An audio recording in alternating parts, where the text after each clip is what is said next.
Surprise, surprise, we are back with another movie review. This time I went to see the movie The Conjuring, The Last Rites, and I'm just going to tell you this right off the bat. When it comes to The Conjuring, there's a lot of movies in this universe. I probably like two of them, which are the first two. The other ones I'm pretty lukewarm at best on. So with that being said, I haven't really been a fan of a lot of the movies that have come out, but I have watched them all, so I know what they're about, and I obviously had some sort of vested interest in this. So for people who want the basic plot summary, of course, no spoilers. Basically, this is the Ed and Lorraine Warren send-off. This is their last mission, should they choose to accept it. But it ties in their very first paranormal encounter with their very last paranormal encounter. But the events of this movie caused them to ride off into the sunset, and this is their swan song. Now, I believe that they're going to still have a Conjuring universe outside of this, but the Ed and Lorraine Warren show specifically is over. So like I do with all of these movies, I basically am going to give you a list of pros that I thought, a list of cons that I thought, and then finally a list of things that I am mixed on. Like, they didn't really hurt the movie, but I wish they were a little bit better, if that makes sense. So I'm going to start off with the first, which is the intent of this movie is to wrap up this Ed and Lorraine Warren show in a satisfying manner. I think it succeeded in doing that. There is a bit of a send-off at the end of the film, and the events of it kind of feels like it is the end, and it does it in a way that I'm like, off you go.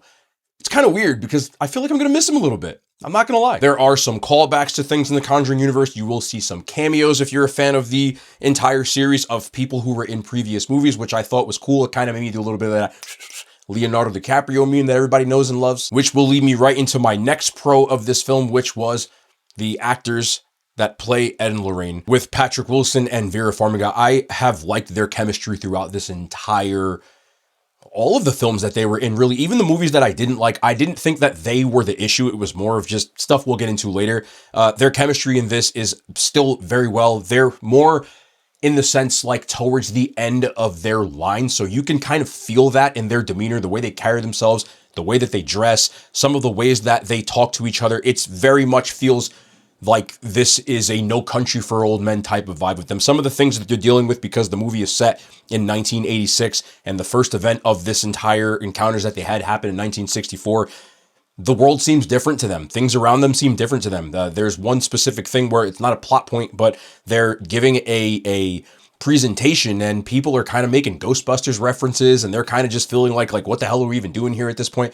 And it's very apparent, but I think they did a really good job, as they've done in all of them, as well as Mia Tomlinson, who plays their daughter Judy. I also thought she did a good job. She's a lot more front and center in this movie, and she kind of seems like she's assuming the mantle a little bit. I don't want to jump the gun, but I feel like almost when this is all said and done, that she's going to have her own little spin-offs in that universe or something of that nature. Like, you can't quote me on that. That's just a gut. And then finally, the final third, or the climax, the final conflict of the film feels very Conjuring-esque, and I thought that it was a little tense. And at surface level, I do think it was entertaining. I thought that they did a nice job with kind of when it starts to go, it's going. And I'm like, okay, here we go, finally.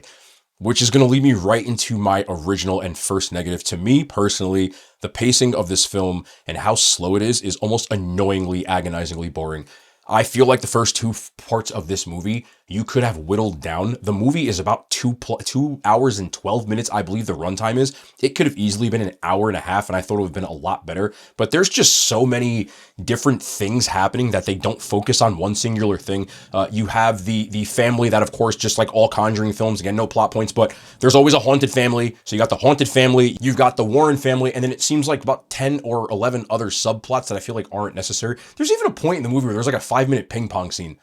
Like, we didn't need that. I don't need ping pong. I don't need ping pong. Like, bring on the ghosts. Which brings me to my second con, which I've already kind of started going in on. There's a lot of scenes and things in this movie that I feel like are unnecessary filler. I get the point of the ping pong, but I don't need like family bonding for 20 minutes of a movie. It wasn't necessary to what the movie is or needs, in my opinion. There's a lot of things that happen, especially in the first, I keep saying first 2/3. I guess that more makes sense in the half, that I just feel like you could have cut or whittled down to just make it more concise. Because I felt like by the time I got to the final third, that I was checking my watch. Like, I was a little bored, and I was like, okay, where the hell are the ghosts? Like, there's some ghosts, but there's just not enough where you feel like the final conflict needs to be more of the film than it was, in my opinion. And then for my last con, I think that this film's big bad, you know how every film has a big bad, whether it was The Nun or Annabelle or something?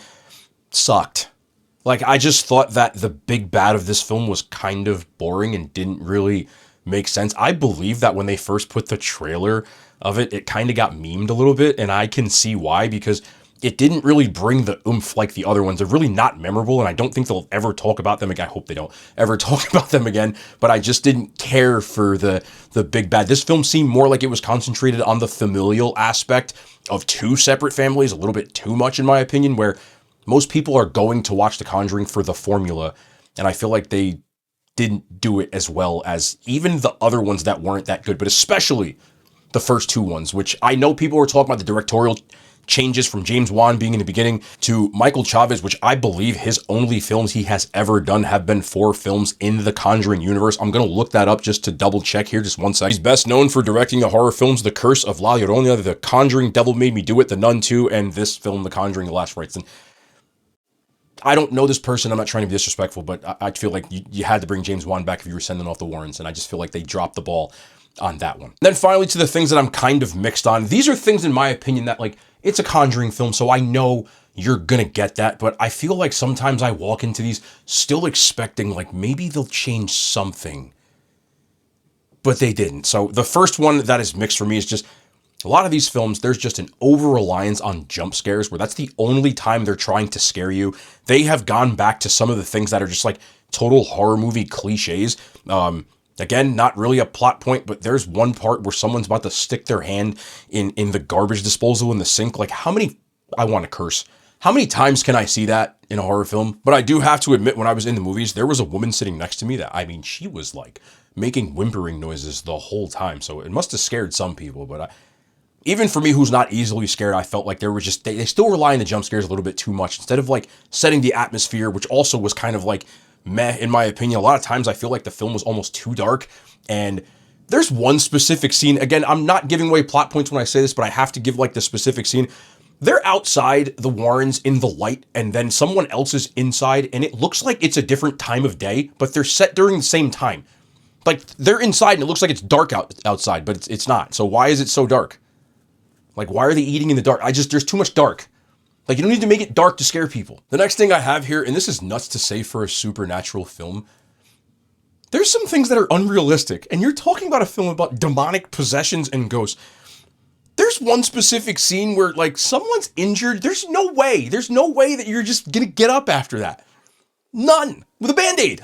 No, can't do it. And some of that stuff for that, me, like, it just makes me ask too many questions, which I feel like, okay, suspend disbelief, it's supernatural. But at the same time, I'm like, F that. Like, what are we doing here? Which is the last thing that I'm going to say, which I have on mixed here, which are, there are some of the things that happen in this movie plot-wise that, like, I feel like they're never answered.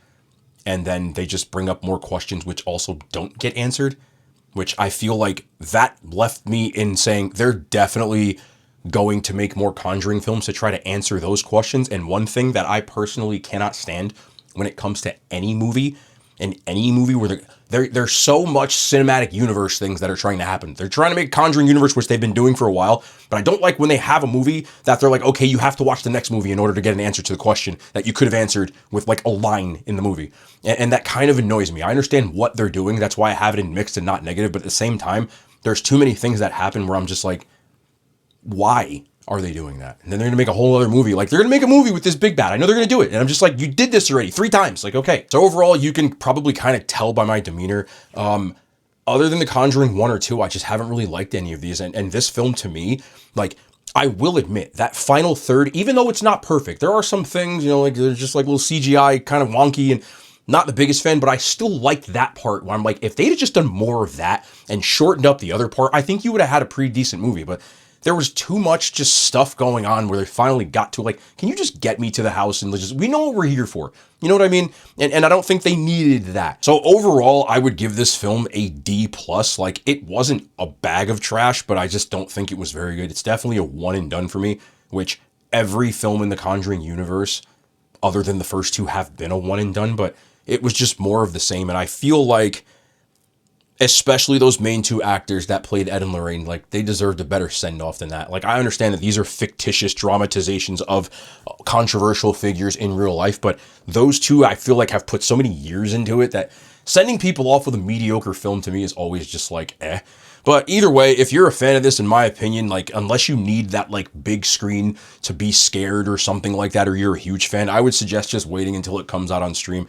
You're going to be disappointed more than likely if you're a fan of the first two and you feel the same way that I do. But I wanted to talk about it. I wanted to see it. Again, there's a lot more movie reviews coming along the way. And also, I've been watching a lot of the movies that I missed in theaters on streaming platforms because they're starting to come out. So you're going to see more reviews, probably a couple a week at this point, because I feel like I need to play catch up. And I want to talk about it with you guys. So I hope you guys enjoyed. And as always, there is no outro on this channel. They deserve better.